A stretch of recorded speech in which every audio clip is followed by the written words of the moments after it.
Right, ఒకవైపు మనం చూస్తా ఉన్నాము లెక్క స్కామ్ కి సంబంధించినటువంటి విషయంలో రెండో రోజు కూడా కవితకి సంబంధించినటువంటి ఈడీ విచారణ కొనసాగుతా ఉంది. ఉదయం 11:30 నుంచి కూడా కవితకి సంబంధించినటువంటి ఈడీ విచారణ కొనసాగుతా ఉంది. ఉదయం ఆమె ఈడీ విచారణకు వెళ్తున్న నేపథ్యంలోనే 10 మొబైల్స్ కూడా 2 కవర్స్ లో పట్టుకొని అక్కడ మీడియాకు షో చేస్తూ కూడా ఈ విచారణకు వెళ్ళినటువంటి సిచ్యువేషన్స్ కనబడతా ఉన్నాయి. ఈ నేపథ్యంలో ఇదే నుంచి కూడా ఈడీ విచారణ కొనసాగుతా ఉంది. కొంత ఆసక్తిగా మారుతున్న సిచ్యువేషన్స్ కూడా మరోవైపు కనబడతా ఉన్నాయి.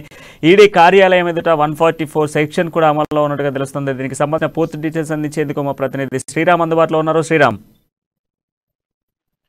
ప్రణయ్, ఈ రోజు మనం చూసుకున్నట్లయితే నిన్న ఈడీ ముందు హాజరైనటువంటి కవిత దాదాపుగా 10 గంటల పాటు 14 క్వశ్చన్లను ఈడీ అధికారులు ప్రశ్నించారని చెప్పి తెలుస్తా ఉంది. అయితే ఇందులో కీలకంగా గతంలో సౌత్ స్టేట్ కు సంబంధించి 100 కోట్ల పెట్టుబడులు అవినీతికి పాల్పడ్డాయంటూ మరోసారి ఈ ఈడీ అధికారులు ఆ దర్యాప్తులో భాగంగా నిన్న జరిగినటువంటి రామచంద్ర పిల్లై కావచ్చు, ఆడిటర్ బుచ్చిబాబు, కవితను ముఖాముఖిగా ముగ్గురిని ఒకే వేదికపై ప్రశ్నించడం జరిగింది. అయితే ఇందులో భాగంగా గతంలో ఈడీ అధికారులు ఎవరైతే ఉన్నారో కవితకు సంబంధించినటువంటి సెల్ ఫోన్స్ కావచ్చు, సెల్ ఫోన్ సంబంధించిన డేటా వాటన్నింటినీ పోయాయని చెప్పేసి కవితకు తెలియకుండానే ఈడీ అధికారులు ముందస్తుగా రాంగ్ సమాచారం ఇచ్చారని చెప్పేసి కవిత మండిపడడం జరిగింది. అయితే నిన్న జరిగినటువంటి విచారణలో కీలకంగా 10 గంటల పాటు విచారణ కొనసాగించడం జరిగింది.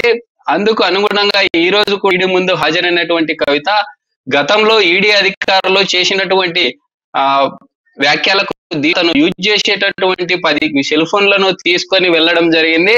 అయితే ఈ రోజు కీలకంగా ఆ పరిణామాలు ఎలా జరుగుతున్నాయి ఏంటి అని మనం చూసుకున్నట్లయితే ఇటు ఢిల్లీలో జరుగుతున్నటువంటి ఈడీ కార్యాలయం ముందు కూడా 144 సెక్షన్ విధించి అక్కడ దరిదాపు కిలోమీటర్ మేర గుమ్మికూడి ఉండకూడదు, 4-5 మంది ఒక చోట ఉన్నట్లయితే పోలీస్ అధికారులు వారిని అదిలంలో తీసుకొని ప్రశ్న అవకాశాలు ఉన్నాయి. అటువంటి సందర్భమే హైదరాబాద్ ఈడీ కార్యాలయం మీద కూడా ఈడీ అధికారులు అలర్ట్ చేశారు. అంటే అక్కడ జరిగే పరిణామాలను ముందస్తుగా ఇక్కడ కేంద్ర బలగాలతో ఈడీ కార్యాలయాన్ని కూడా అలర్ట్ చేసినట్టు మనకు తెలుస్తా ఉంది. శ్రీరామ్, ఇప్పుడు కవిత ఉదయం మొబైల్ ఫోన్లో తీసుకెళ్లిన విషయం మనందరం చూసాం.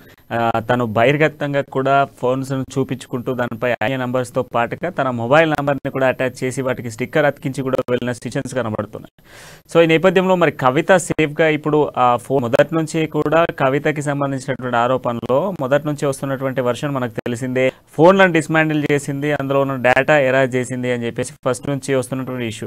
సో ఈ రోజు ధైర్యంగా కూడా ఫోన్లను తీసుకెళ్లి ఈడీ కార్యాలయానికి ఇవ్వడం జరిగింది. సో దీన్ని ఏ విధంగా చూడొచ్చు? ఒకవైపు మళ్ళీ లేఖను కూడా రాస్తూ ఆ లేఖను మెన్షన్ చేస్తూ ఈడీ అధికారులకు లేఖను రాస్తూ కూడా ఆమె లోపలికి వెళ్ళిన సిచ్యువేషన్ మనం చూస్తా ఉన్నాం. దీన్ని ఏ విధంగా చూడొచ్చు?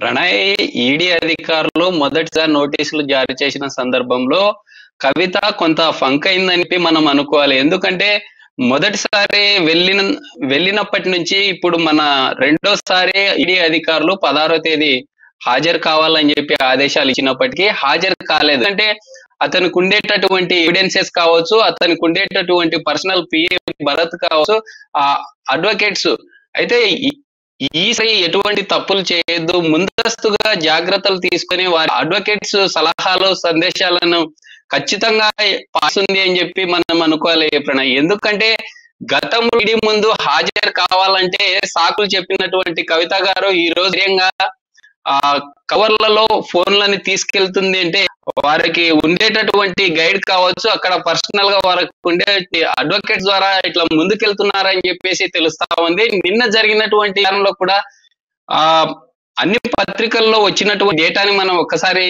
చూస్తే ఈడీ అధికారులకు కవిత డైరెక్ట్ గా అటాక్ చేశారు అంటూ అనే వార్తలు వచ్చాయి. అయితే ఈడీ అధికారులు ఒక వ్యక్తిని భయపడేది ఎక్కడ జరగదు, బట్ పత్రికల్లో అలా రావడం జరిగింది. అయితే ఈడీ అధికారులకు సంబంధించి గతంలో సౌత్ స్టేట్ కు సంబంధించి కవితకు సంబంధించినటువంటి పిల్లై ఎవరైతే ఉన్నారో పిల్లై గతంలో ఈడీ అధికారులు మాట్లాడిన సందర్భంలో కవితకు నాకు సంబంధాలు ఉన్నాయని చెప్పేసి ఒక వాంగ్మూల రికార్డ్ ఈడీ అధికారులు రికార్డ్ చేసినట్లు తెలుసు. అయితే ఆ వాంగ్మూలం ఏదైతే ఉందో నేను గతంలో దానికి సంబంధించి రాంగ్ గా డేటా ఇచ్చానని చెప్పేసి దాన్ని వెనక్కి తీసడంగా ప్రయత్నిస్తున్నట్టు మనకు తెలుస్తా ఉంది. ఏదైనప్పటికీ ఈడీ అధికారులు కీలకంగా వ్యవహారంలో ఉన్నారని ఆరోపిస్తున్నటువంటి పరిస్థితులు.